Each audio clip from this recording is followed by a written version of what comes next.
afternoon, everyone. Today, I will be discussing your first laboratory activity in the subject Principles of Reproduction. So, I will be discussing on how you will going to answer the tables and in the worksheet that we have in here. So, for your laboratory activity number 1, it's all about the Philippine agriculture, nature, features, problems, status, and prospects of the Philippine agriculture. So you can read the introduction for some insights before starting to answer your activity. So at the end of this, you must be able to describe the nature and features of the Philippine agriculture, the status, the prospects of agriculture, the crop production, and determine the problems and challenges of crop production in the Philippines. So, for this, we have already discussed the topic on the Philippine agriculture, and it is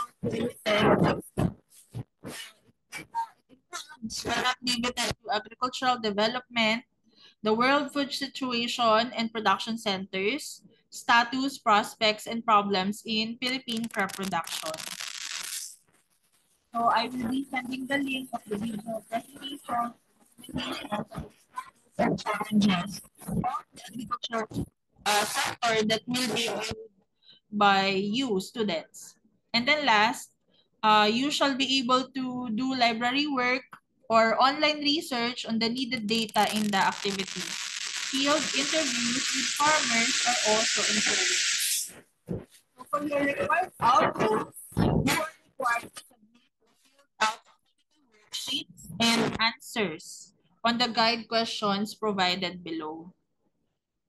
So there are 5 questions. So you will be answering this in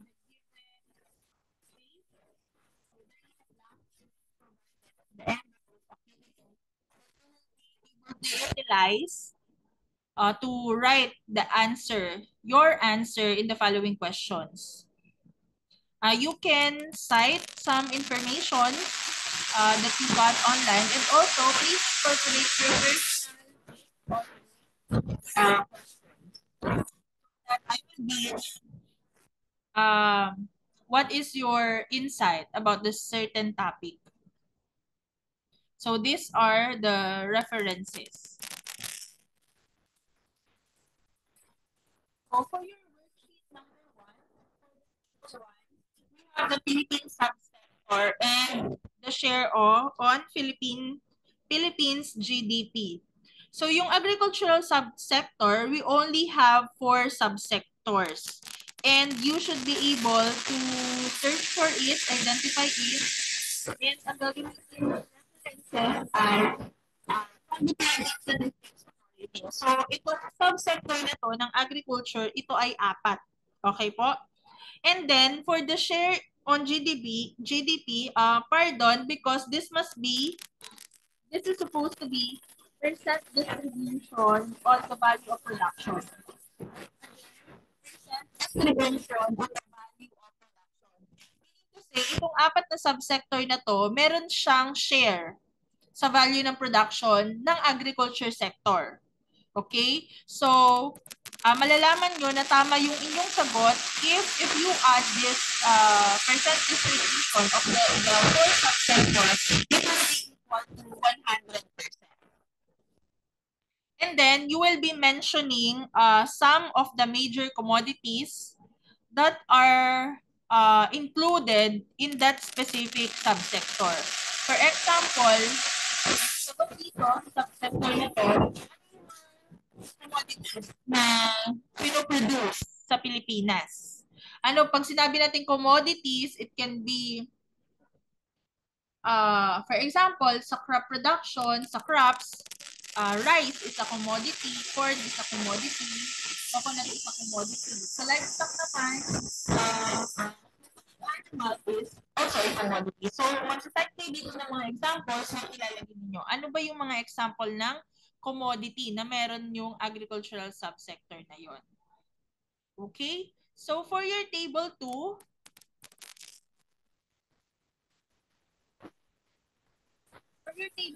the nature and feature of agriculture. So may mga specific aspect na provided, okay, ng Philippine agriculture, and then you will be writing the description of the features and key characteristics of the Philippine agriculture in that specific aspect. For example, in the statistical info, you will be looking for the share in GDP of the agriculture in the Philippines. Okay? You can also search for the number of registered farmers, or you can search for the area in terms of hectarage of the arable land, meaning to say, gaano ba kalawak ang lupain na saka sa Pilipinas. You can also see the number of small scale or large scale farms that we had in the Philippines, farming systems that we are adopting in. You can also add what are the major crops that are planted. Okay? So, that would be for the statistical info. For the climatic condition, you can describe Philippine agriculture in terms of climatic condition. What is the prevailing average temperatures in the Philippines or in specific areas?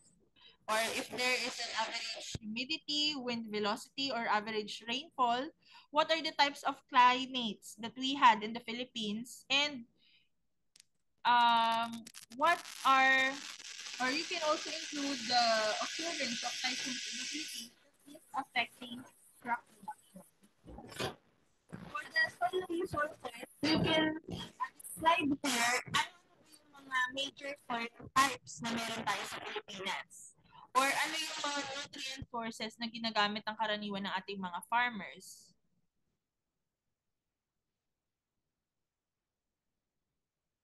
So for the agricultural resource, you can incorporate here or you can describe here what are the major agricultural inputs that are used by our farmers.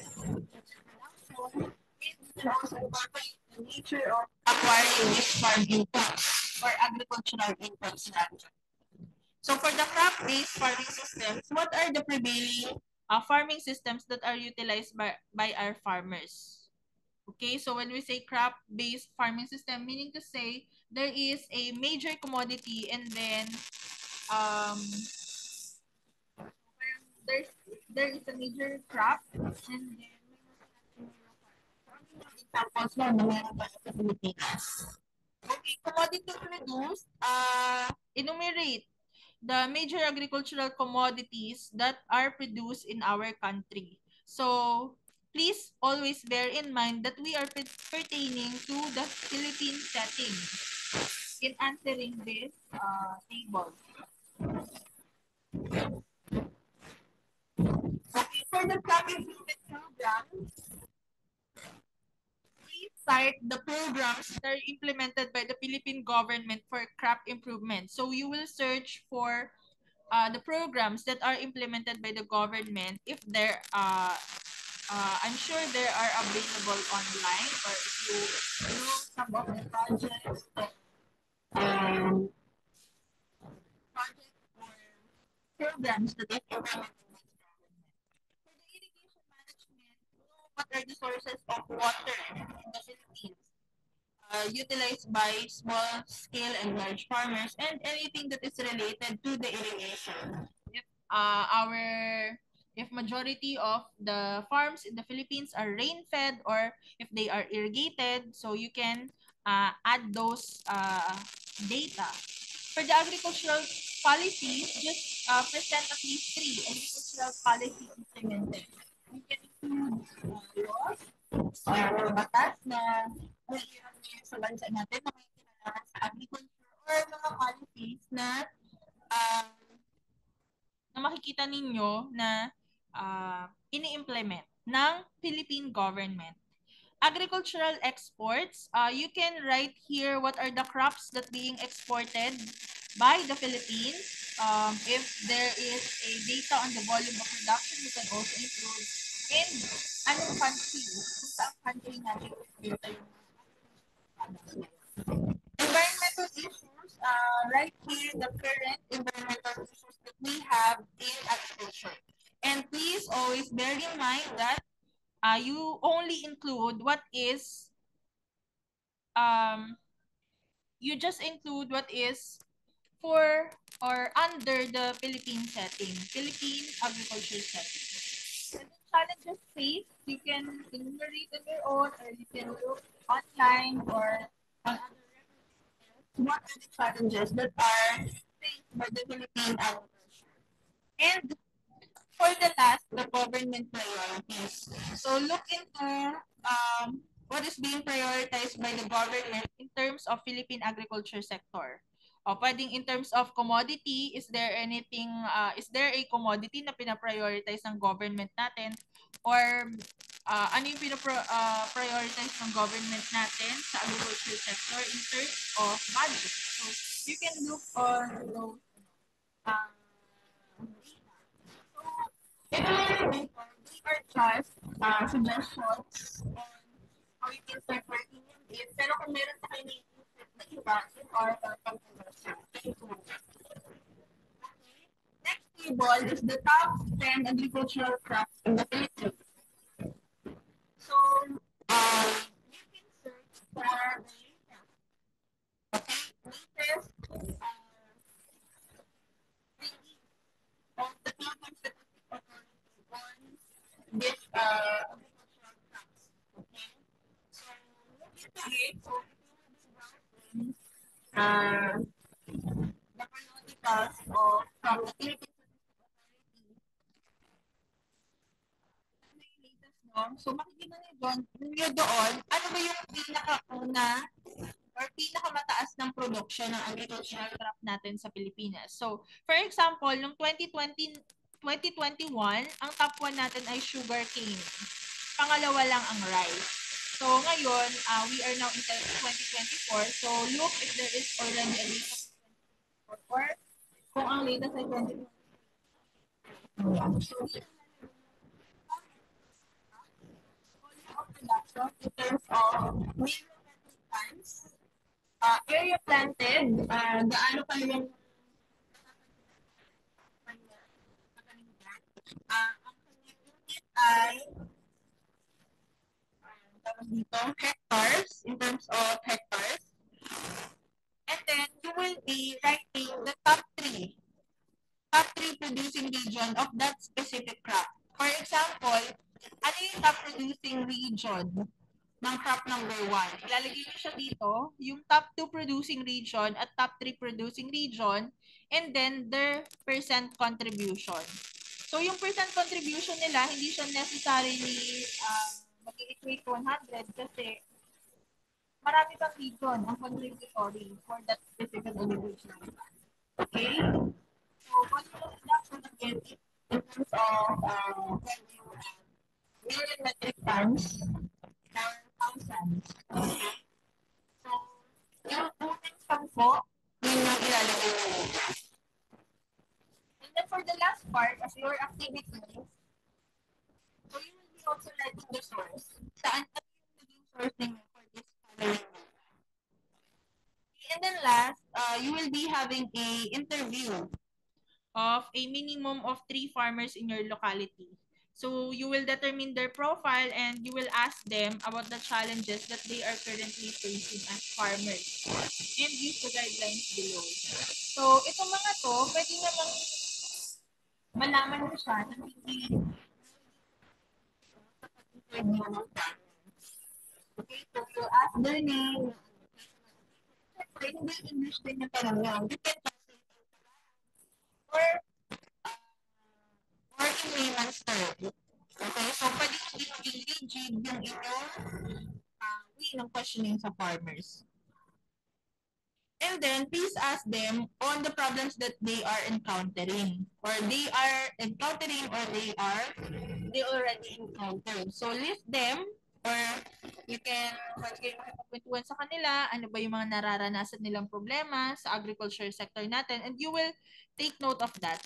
I would appreciate if you will be writing them in thorough, hindi lang siya basta binulat mo, kundi kumbaga, maiwawala mo to tell a story from those interviews that you have. And then, if there is in mind, kung meron bang, you can ask those farmers that you interviewed, meron ba silang possible intervention? So you can take note of that also. Pero if not, hindi na for the possible intervention. So it's okay lang din naman. Pero if they can suggest or kung meron ba silang naiisip na solusyon dun sa mga problems that they encountered or kumbaga kahit hindi naisip, kumbaga kahit nagawa na solusyon. So you can take note of that. And of course, we will be sharing that in class.